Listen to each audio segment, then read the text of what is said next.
GK मस्ती MS में आप लोगों का फिर एक बार स्वागत है। लूसेंट ऑप्शनल भारतीय इतिहास में से 15वां टॉपिक जो अपलोड किया था इसके पहले, तो उसमें हम लोगों ने विविध मध्यकालीन देखा था। अब आधुनिक काल का जो 16वां टॉपिक है, मतलब आधुनिक काल के हिसाब से पहला और लूसेंट ऑप्शनल के हिसाब से, और लूसेंट ऑप्शनल का जो 16वां टॉपिक है ब्रिटिश सत्ता का विस्तार बंगाल, मैसूर, पंजाब आदि के संदर्भ में। तो उसमें आज 20 क्वेश्चन होंगे शुरुआत के, और लूसेंट ऑप्शनल से बंगाल पर अंग्रेजों का आधिपत्य कैसे हुआ, और मैसूर पर कैसे हुआ, और पंजाब पर कैसे हुआ, इसके बारे में बताया जाएगा। तो पहला क्वेश्चन है, घटना और बंगाल का तत्कालीन गवर्नर। जब प्लासी का युद्ध हुआ 1757 में, तो उस समय जो बंगाल का तत्कालीन गवर्नर था वो रोजर ड्रेक था। कौन था? रोजर ड्रेक था। जब द्वैध शासन लागू किया गया 1765 में, द्वैध शासन, तब रॉबर्ट क्लाइव था। जब बक्सर का युद्ध बिहार में हुआ 1764 में, तब वेन्सटार्ट वहाँ का तत्कालीन गवर्नर था, वेन्सटार्ट। और बंगाल में जब अकाल पड़ा 1770 में, तो वहाँ का तत्कालीन गवर्नर कर्टियर था। कौन था? कर्टियर। प्लासी का युद्ध 1757, रोजर ड्रेक। द्वैध शासन लागू 1765 में, रॉबर्ट क्लाइव। बक्सर का युद्ध, वेन्सीटार्ट। बंगाल का अकाल, कर्टियर। तो ये तो पहला क्वेश्चन हुआ। अब देखते हैं 39वां टॉपिक है एक्सप्लेन के हिसाब से लूसेंट से बंगाल पर अंग्रेजों का आधिपत्य। देखिए, मुगल साम्राज्य के अंतर्गत आने वाले प्रांतों में बंगाल सर्वाधिक संपन्न राज्य था। मुर्शीद कुली खां यहाँ का स्वतंत्र शासक था, परंतु यह नियमित रूप से मुगल बादशाह को राजस्व भेजता रहता था। मुर्शीद कुली खां ने अपनी राजधानी ढाका से मुर्शिदाबाद, जो भागीरथी नदी के तट पर थी, स्थानांतरित कर ली थी। इसने इजारेदारी प्रथा भी प्रारंभ की। इजारेदारी की जो प्रथा थी ये इसी ने प्रारंभ की थी, मुर्शीद कुली खां ने। तथा कृषकों को तकाबी ऋण यानी खेती के लिए अग्रिम कर्ज भी ये प्रदान करता था। तकाबी ऋण, इसका उत्तराधिकारी जो था, इसका दामाद हुआ, मुर्शीद कुली खां का जो उत्तराधिकारी था वो हुआ दामाद सुजाउद्दीन हुआ। तो फिर उसके बाद में एक घटना घटी 1740 में, गिरिया के युद्ध में सरफाज को मारकर बिहार के सर सूबेदार अलीवर्दी खां बंगाल का नवाब बन गया। क्या घटना घटी? गिरिया का युद्ध हुआ जिसमें सरफाज को मारकर बिहार के सर सूबेदार अलीवर्दी खां बंगाल का नवाब बन गया। इसने अपने शासनकाल में मुगलों को राजस्व देना बंद कर दिया। इसके शासनकाल में बंगाल इतना समृद्धशाली बन गया, अलीवर्दी खां के शासनकाल में इतना बंगाल समृद्धशाली बन गया कि बंगाल को भारत का स्वर्ग कहा जाने लगा। और इसका उत्तराधिकारी हुआ था इसका दामाद सुराजुद्दौला। मतलब मुर्शीद कुली खां का जो था वो दामाद सुजाउद्दौला उत्तराधिकारी था, तो शासन करता रहा। इसके जो उपरांत इसके जो शासक आए सरफराज, तो उसकी हत्या कर दी 1740 में गिरिया के युद्ध में। अलीवर्दी खां ने बड़ा विकास किया, भारत का स्वर्ग भी कहा गया अलीवर्दी खां के शासनकाल में। अलीवर्दी खां का जो दामाद था सुराजुद्दौला, ये उसका उत्तराधिकारी हुआ अलीवर्दी खां का। फिर क्या हुआ? 20 जून 1756 ईस्वी को काल कोठरी की त्रासदी, ब्लैक होल ट्रेजेडी नामक घटना घटी। काल कोठरी की त्रासदी नामक घटना घटी। क्या हुआ? इस घटना के रचयिता जेड हॉलवेल के अनुसार, इस घटना के रचयिता जेड हॉलवेल के अनुसार नवाब सिराजुद्दौला ने 20 जून की रात में 146 अंग्रेज व्यक्तियों को एक छोटी सी कोठरी में बंद कर दिया। क्या घटना घटी कि सिराजुद्दौला जो नवाब था, 20 जून की रात में 146 अंग्रेज व्यक्तियों को एक छोटी सी कोठरी में बंद कर दिया। अगले दिन सुबह 146 में से केवल 23 व्यक्ति जिंदा बचे थे, काल कोठरी मर गए। और जब इतना हुआ तो फिर अंग्रेजों ने कहाँ चुप बैठने वाले थे? उन्होंने प्लासी का युद्ध 23 जून 1757 ईस्वी को हुआ। प्लासी का युद्ध 23 जून 1757 ईस्वी को अंग्रेजों के सेनापति रॉबर्ट क्लाइव एवं बंगाल के नवाब सिराजुद्दौला के बीच हुआ, जिसमें नवाब अपने सेनापति मीर जाफर की धोखाधड़ी करने के कारण पराजित हुआ, वरना हरा नहीं सकता था रॉबर्ट क्लाइव। लेकिन मीर जाफर जो इसका सेनापति था सिराजुद्दौला का, उसने धोखा दे दिया। अंग्रेजों ने मीर जाफर को बंगाल का नवाब बना दिया। और प्लासी के युद्ध की एक बात और है। प्लासी की लड़ाई में मोहनलाल एवं मीर मदान के नेतृत्व में, मोहनलाल और मीर मदान के नेतृत्व में एक छोटी सेना नवाब के वफादार रही। मीर मदान लड़ते हुए मारा गया। प्लासी भागीरथी नदी के किनारे था। किस नदी के किनारे?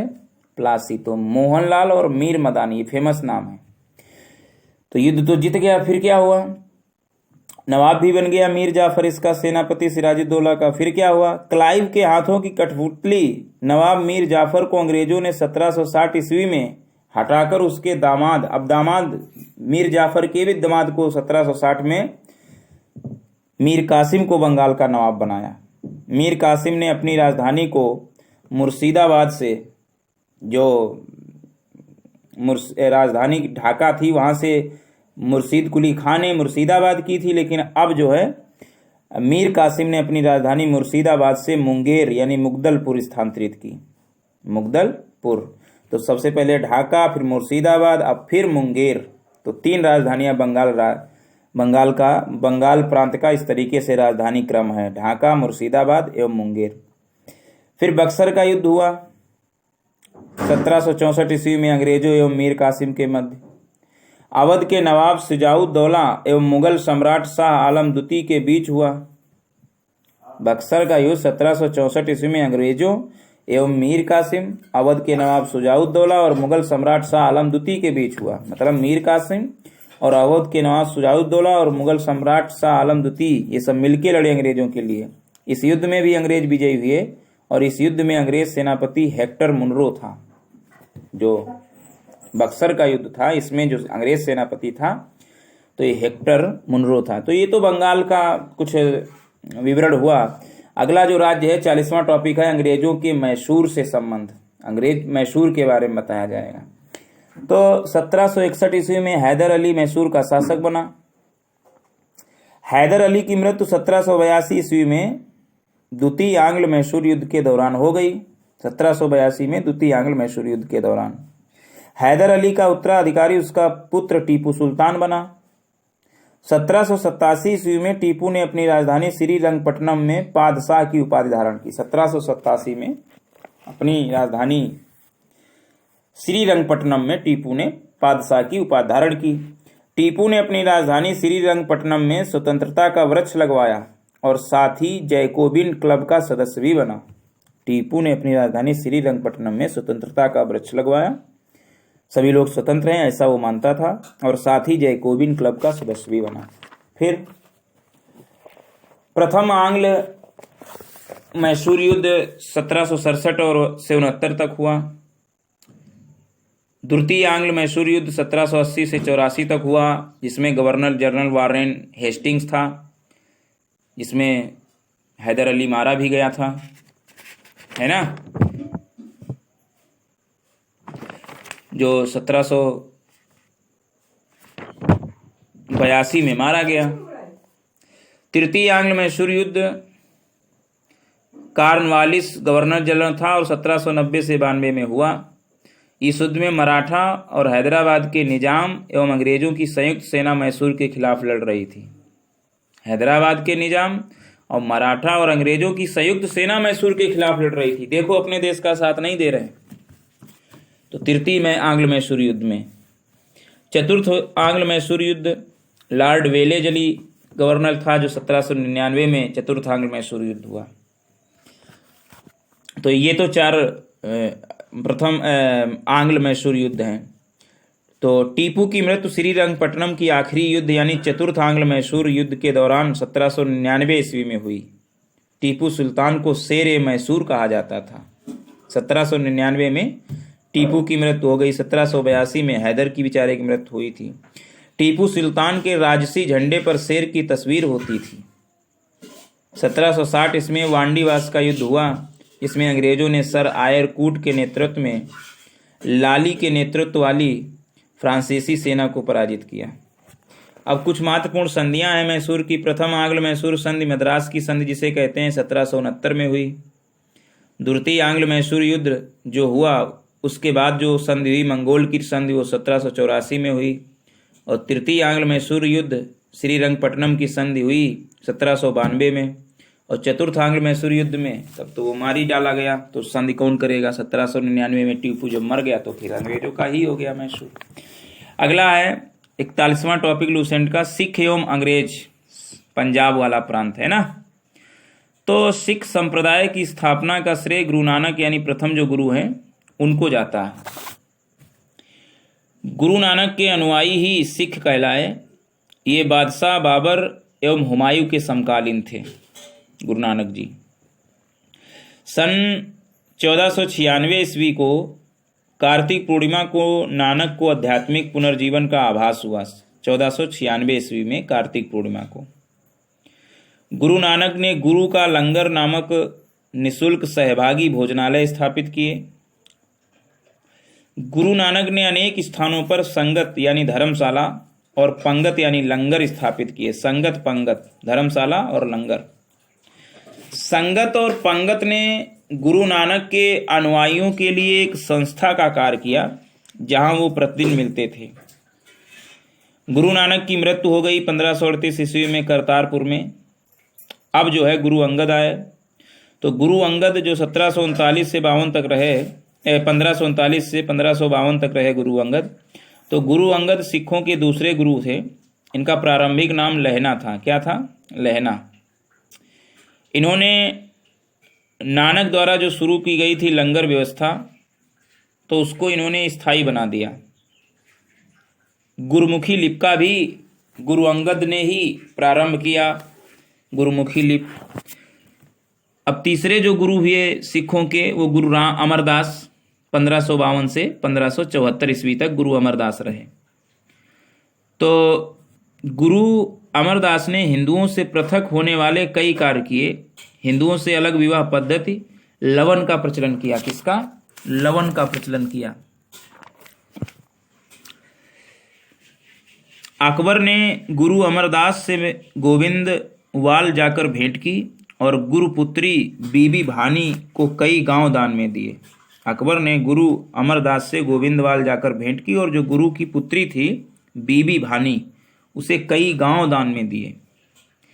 अमरदास ने 22 गद्दियों की स्थापना की और प्रत्येक पर एक महंत की नियुक्ति की जो अमरदास जी थे, तीसरे गुरु। बीबी के पति जो बीबी भानी थी, इसका पति जो रामदास था, सिखों के चौथे गुरु बने। बीबी के पति रामदास सिखों के चौथे गुरु। ये 1574 से 1581 तक रहे। अकबर ने बीबी भानी को 500 बीघा भूमि भी दी। गुरु रामदास ने इसी भूमि पर अमृतसर नामक जलाशय खुदवाया और अमृतसर नगर की स्थापना की। बीबी के पति रामदास ने अपने तीसरे पुत्र अर्जुन को गुरु का पद सौंपा। इस प्रकार उन्होंने गुरुपद को पैतृक बना दिया रामदास जी ने। चौथे गुरु रामदास थे, पांचवा गुरु अर्जुन को अपने पुत्र को ही उन्होंने सौंप दिया। इस तरीके से गुरुपद पैतृक हो गया। गुरु अर्जुन जो थे 1581 से 1606 ईस्वी तक रहे। गुरु अर्जुन सिखों के 5वें गुरु थे और इन्होंने सिखों के धार्मिक ग्रंथ आदि ग्रंथ की रचना की। अर्जुन ने सिखों के धार्मिक ग्रंथ आदि ग्रंथ की रचना की। इसमें गुरु नानक की प्रेरणास्पद प्रार्थनाएं और गीत संकलित हैं। गुरु ग्रंथ साहिब यानी आदि ग्रंथ में सिख गुरुओं के साथ साथ कबीर, नामदेव एवं रैदास की रचनाओं को भी सम्मिलित किया गया है। गुरु अर्जुन ने अमृतसर जलाशय के मध्य में हरमंदर साहब का निर्माण करवाया। किसका? हरमंदर साहब का निर्माण करवाया। राजकुमार खुसरो की सहायता करने के कारण जहांगीर ने 1606 ईस्वी में सिखों के 5वें गुरु अर्जुन देव को मरवा दिया। अब सिखों के 6ठे गुरु हरगोविंद हुए जो 1606 से 1645 तक रहे। 1606 से 1645 तक रहे। इन्होंने सिखों को सैन्य संगठन का रूप दे दिया। हरगोविंद ने सिखों को सैन्य संगठन का रूप दे दिया तथा अकाल तख्त या ईश्वर के सिंहासन का निर्माण कराया। अकाल तख्त या ईश्वर के सिंहासन का निर्माण कराया। ये 2 तलवार बांधकर गद्दी पर बैठते थे गुरु हरगोविंद, एवं दरबार में नगाड़ा बजाने की व्यवस्था थी। इन्होंने अमृतसर की किलेबंदी की। अब 7वें जो गुरु हुए सिखों के, वो गुरु हरराय हुए 1645 से 1661 तक।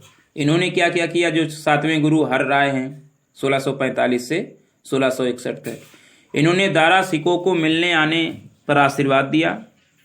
इतना इनका प्रसिद्ध है। 8वें गुरु जो हुए सिखों को हरकिशन 1661 से 1664 तक। इन्होंने क्या किया? तो हरकिशन जो 1661 से 64 तक गुरु हुए, इनकी मृत्यु चेचक से हो गई। ये इनके बारे में ज़्यादा प्रसिद्ध है। इन्हें दिल्ली जाकर गुरुपद के बारे में औरंगजेब को समझाना पड़ा था। दिल्ली जाकर गुरुपद के बारे में औरंगजेब को समझाना पड़ा था। 9वें गुरु जो हुए सिखों के, वो गुरु तेग बहादुर 1664 से 1675 तक। 1664 से 1675 तक। इस्लाम नहीं स्वीकार करने के कारण औरंगजेब ने इन्हें वर्तमान शीशगंज जो है, शीशगंज के गुरुद्वारा के निकट मरवा दिया था। ये गुरु तेग बहादुर की प्रसिद्धि है। शीशगंज में गुरुद्वारा के निकट मरवा दिया था। और सिखों के 10वें और अंतिम गुरु गुरु गोविंद सिंह हुए, जो 1675 से 1708 ईस्वी तक रहे। ये 1675 से 1708 ईस्वी तक सिखों के गुरु 10वें और अंतिम गुरु गोविंद सिंह का जन्म 1666 ईस्वी में पटना में हुआ था। गुरु गोविंद सिंह अपने को सच्चा पातशाह कहते थे। इन्होंने सिखों के लिए 5 ककार अनिवार्य किया, अर्थात प्रत्येक सिख को केस, कंघा, कृपाण, कच्छा और कड़ा रखने की अनुमति दी, और सभी लोगों को अपने नाम के अंत में सिंह शब्द जोड़ने के लिए कहा।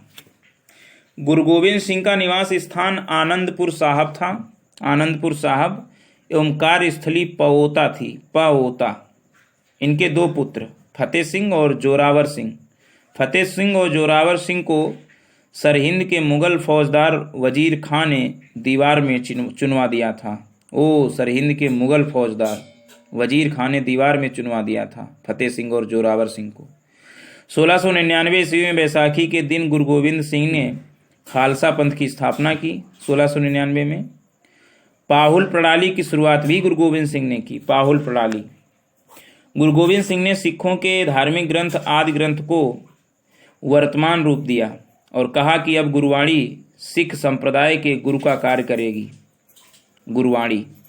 गुरु गोविंद सिंह की हत्या 1708 ईस्वी में नादेड़ नामक स्थान पर गुलखा नामक पठान ने कर दी। नादेड़ नामक स्थान पर गुलखा नामक पठान ने कर दी। बंदा बहादुर। अगला टॉपिक है बंदा बहादुर।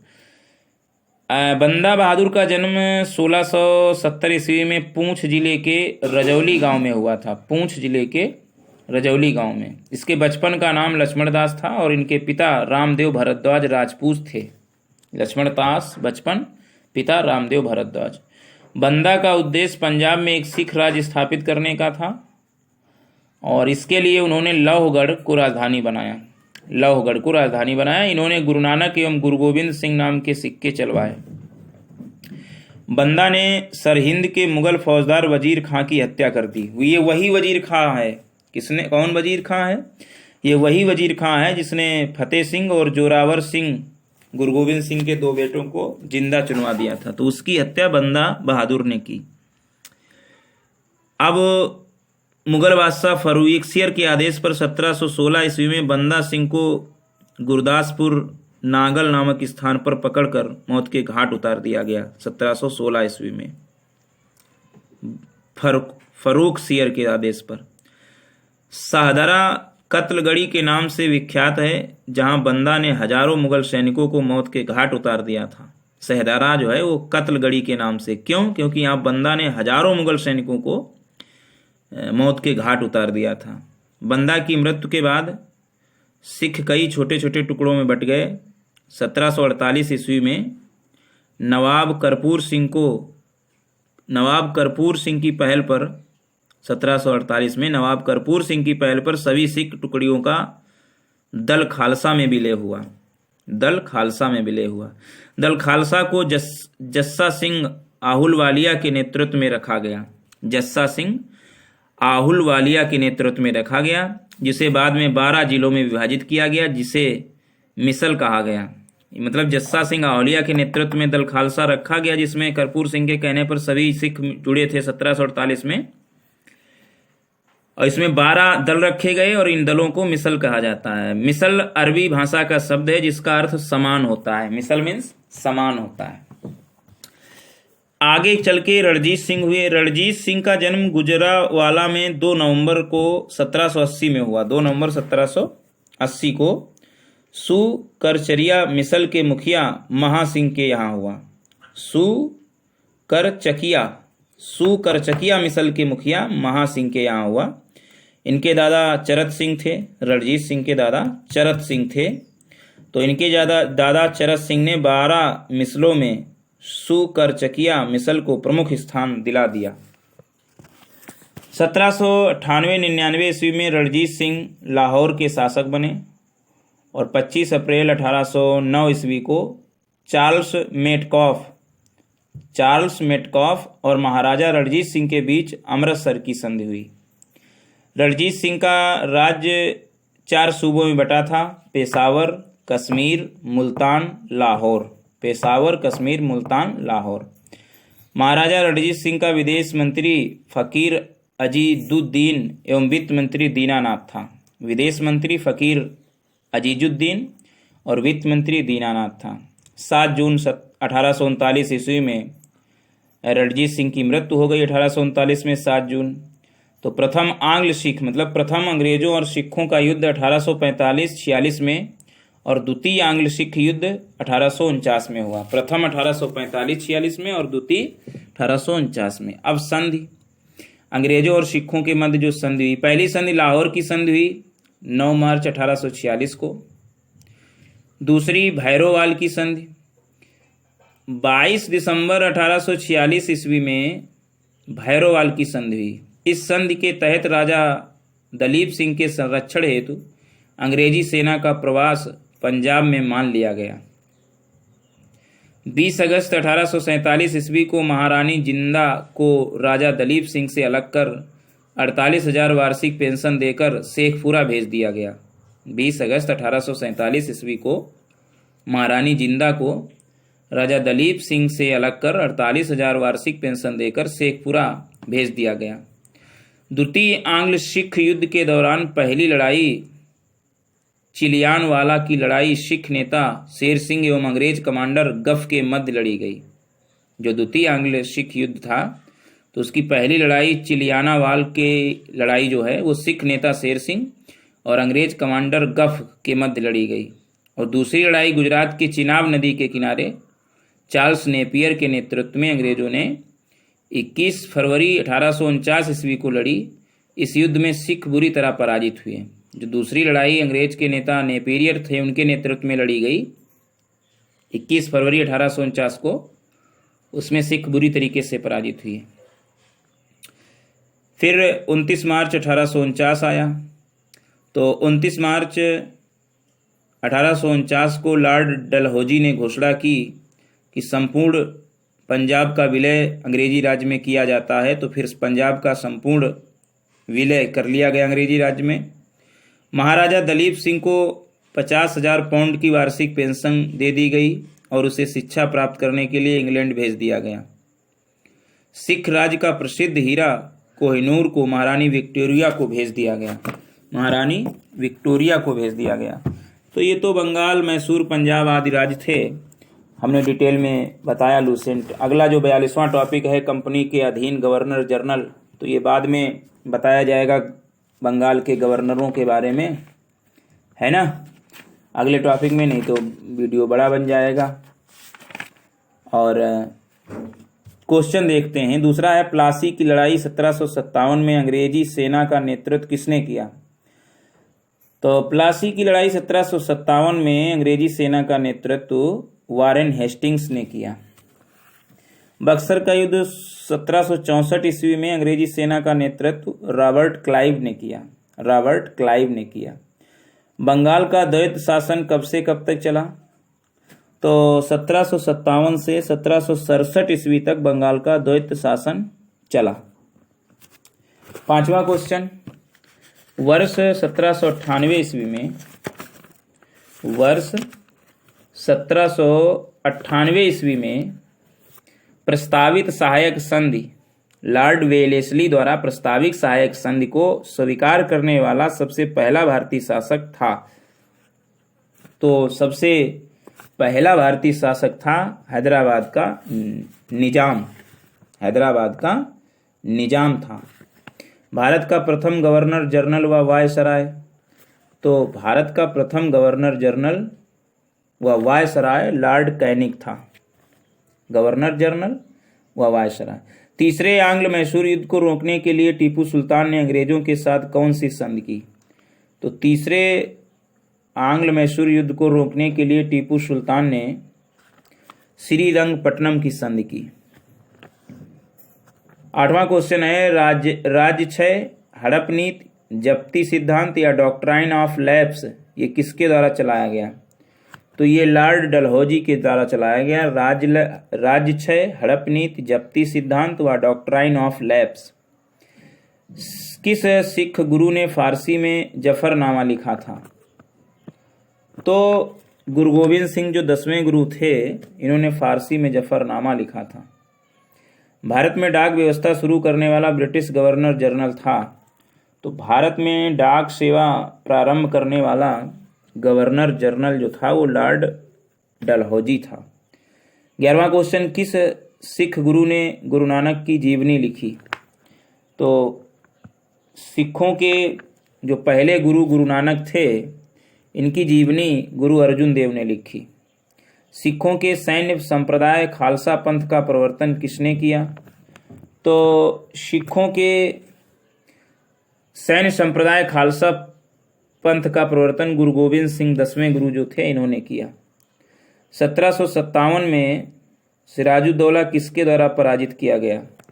तो 1757 में सिराजुद्दौला लॉर्ड क्लाइव के द्वारा पराजित किया गया, लॉर्ड क्लाइव के द्वारा पराजित किया गया बक्सर के युद्ध में। अगला है 14वां क्वेश्चन, किस ने लॉर्ड वेलेस्ली के साथ सहायक संधि पर हस्ताक्षर किए? तो लॉर्ड वेलेस्ली की जो सहायक संधि थी, वेलेस्ली की सहायक जो संधि थी, उस पर हस्ताक्षर किए हैदराबाद के निजाम ने पहले किए, फिर अवध के नवाब ने और फिर मैसूर के राजा ने, है ना। बंगाल के नवाब ने नहीं किए लॉर्ड वेलेस्ली की सहायक संधि पर। 15वां है, सिख गुरुओं का सही कालक्रम है। तो सिख गुरुओं का सही कार्यक्रम है, पहले नानक देव हैं, फिर रामदास, तो ये गलत हो गया। सही कार्य अमरदास के बाद में रामदास, रामदास के बाद में अर्जुन देव और फिर तेग बहादुर, ये 4 सही क्रम है। सुगौली की संधि, सुगौली की संधि 1816 ईस्वी में हुई थी, किनके किनके बीच में? तो सुगौली की जो संधि थी वो ईस्ट इंडिया कंपनी और नेपाल के मध्य में हुई थी, सुगौली की संधि। 17वां है, टीपू सुल्तान की मृत्यु 1799 ईस्वी में हुई, कहाँ हुई? तो चतुर्थ आंग्ल मैसूर युद्ध में हुई थी टीपू सुल्तान की मृत्यु 1799 में श्रीरंगपट्टनम में। अच्छा, 18वां क्वेश्चन है, हड़प नीति या डॉक्ट्राइन ऑफ लैप्स के अंतर्गत कौन से भारतीय राज्य कब्जे में किए गए? तो हड़प नीति के अंतर्गत झांसी, नागपुर और सतारा ये भारतीय राज्य थे जिन्हें कब्जे में किया गया। ठगी प्रथा के उन्मूलन से संबंध किस गवर्नर जनरल का है? तो ठगी प्रथा के उन्मूलन से संबंध बेंटिंग गवर्नर जनरल का है, बेंटिंग, लॉर्ड बेंटिंग। और 20वां क्वेश्चन और आज का अंतिम क्वेश्चन, वोडेयार के शासक थे। तो वोडेयार मैसूर रियासत के शासक थे, वोडेयार जो थे ये मैसूर रियासत के शासक थे। तो ये तो 20 क्वेश्चन हुए और बंगाल, मैसूर और पंजाब प्रांत के बारे में हुआ। अगले में 40 क्वेश्चन होंगे अगले वीडियो में, और कंपनी के अधीन गवर्नर जनरल।